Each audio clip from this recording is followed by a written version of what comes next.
video. Now, judging in the past of how good my how-to videos have gone, I thought it's time to make a third one.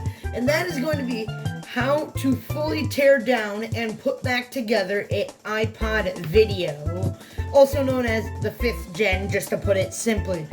This guide will go over how to completely take it apart and pretty much tell you how to fix any problem that there could be with almost any part. Now, we're not going to go into the super specific stuff, like, we'll take apart, all the main board parts, but we're not going to take, like, the speaker assembly off, or the little plastic tray bit around the charger, mostly because those are so self-explanatory that I feel like that's not even required.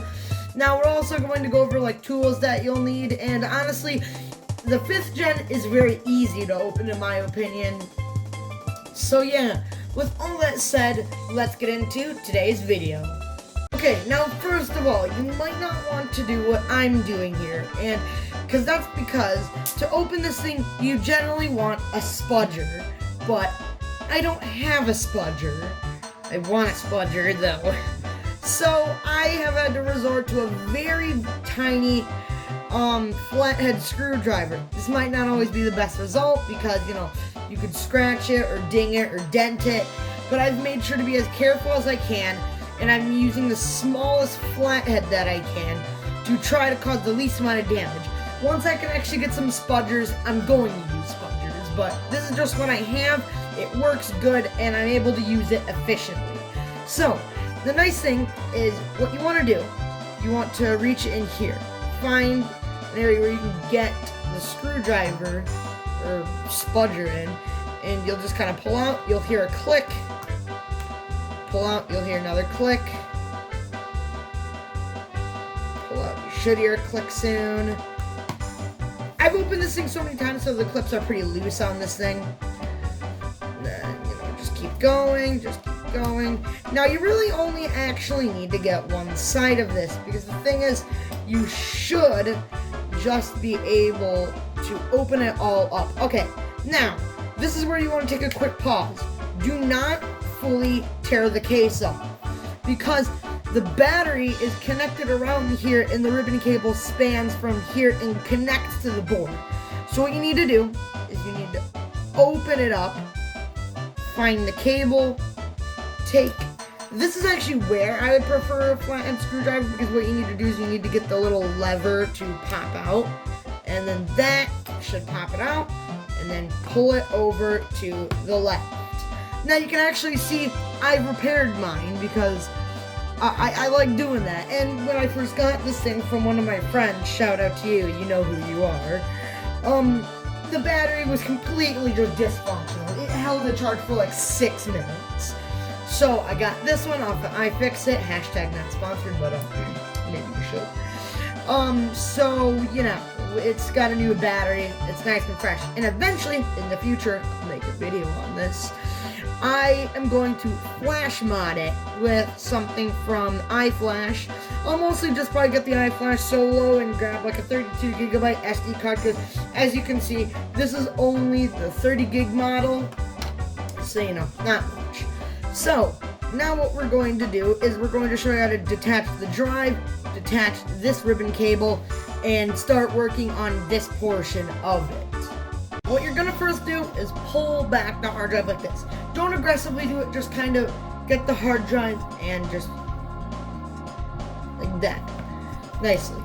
So now what you're going to do is you're going to get your spudger or flathead screwdriver and pop up the latch and just kind of pop it out. Super easy. It actually comes out like really nicely. So we're just going to set that off to the side. Same goes for the speaker / headphone assembly. We're just gonna pop the latch and pop that out. It comes out super easily.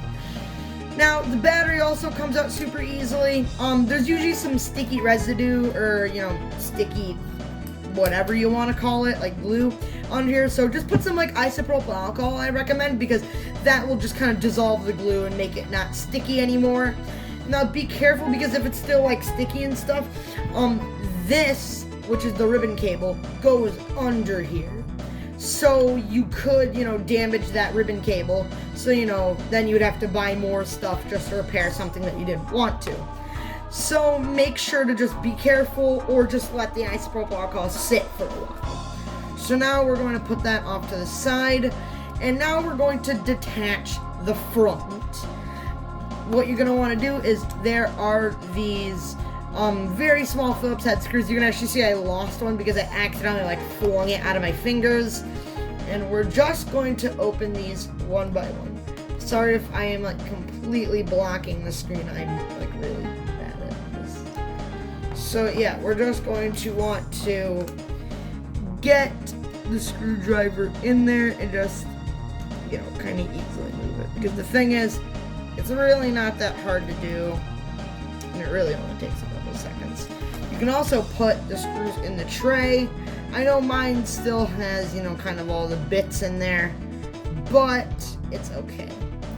And you're going to want to make sure not to lose these screws, because they are pretty important, so that, nothing pops out while you are going on your walk with your iPod. Especially if you still have a hard drive in it, because, hard drives don't like being slammed on the floor. It's not a great thing to do. Also, you're gonna notice that this video is unedited. That is because when it comes to these videos, I don't want to edit anything, because I want to be able to make sure that people are able to watch this step by step and move by move to make sure they are doing everything the right way. Also, I recommend to buy a screwdriver with magnetic, tips.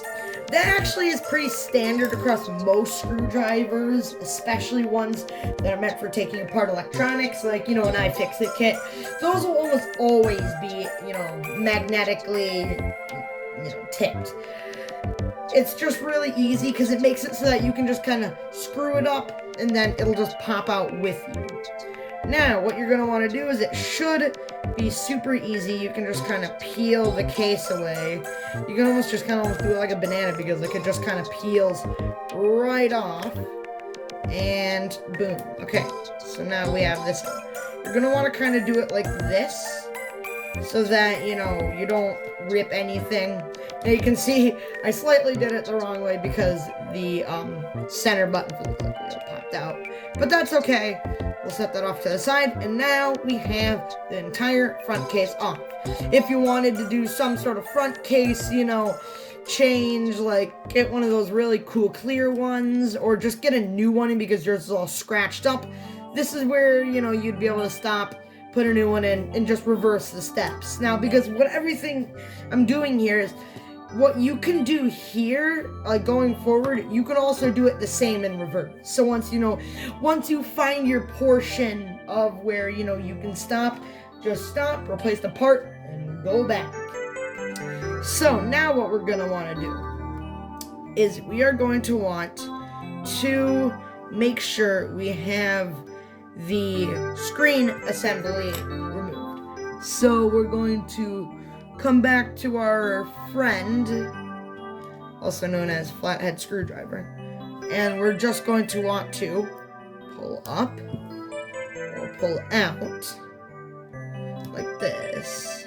You should actually just be able to grab the screen, and yep, like that, another part easily removed. Because, it really is, with most of these parts, all you actually have to do is to just pop the latch out and pull. Don't pull aggressively, of course. You don't want to break anything, but, it's very easy to just loosely pop the latch out and remove it. So now, we want to get the board removed. This you're going to want to be careful with, because the board is, really stuck down. Because you'll actually notice, especially the first time you open this thing. Maybe not the second or third or the millionth time, how many times I've opened this thing. But these things are held down with some pretty strong glue, because you can actually see that if you try to find a screw, there are none. So what you literally need to do is, again, be careful. You need to just push on the board until the whole thing just kind of pops out. again, like I said, with being careful, please be careful. You don't want to break anything. All right, the frame is out. I doubt you'd really ever need to repair this unless you accidentally, like, literally dropped the iPod or it got damaged substantially enough where the frame literally got broken. But if we're gonna be honest, if the frame is broken, something else is probably broken too. So now we just have the board and I guess the hard drive ribbon cable. If you just needed to pop that out, it's not really hard. Again, just get that out. But it does take a little bit of finessing, so I do say just make sure to be careful. Now, the click wheel. The click wheel is another part that does take a bit more finessing because of glue. So what we're going to want to do is to just make sure. Now, let me make sure it's all undone. Yep, the latch is undone. Now, what we should just be able to do peel in the click wheel, undo all the glue, and just kind of get that all right out.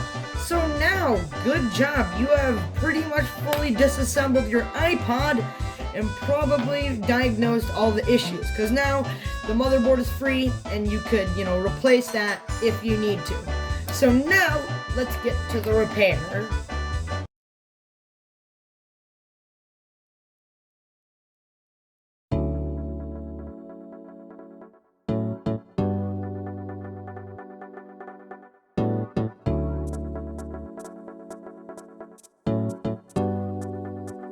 Okay, now we're gonna see if this thing turns on. So we're just going to, if we unswitch the hold button, this thing should turn on. Keyword should. And the thing, yup, alright, there we go. We have the Apple screen. Hopefully the backlight goes on. Alright, we got the backlight. The backlight's running. I can feel the hard drive, so I didn't kill that. Yay. And there we go. You can see that it is running. Although, I don't hear the clicker. Which is weird, because I have that on. I may not have put it in all the way, because sometimes I kind of suck at putting... I'm really good at putting in the battery one, but really bad at putting the hard drive one in. So I'll get that issue resolved, because I think it is actually just that. But I will see you guys next time when hopefully we are putting some flash storage in this thing. Comment, like, and subscribe, and I'll see you guys next time. Goodbye.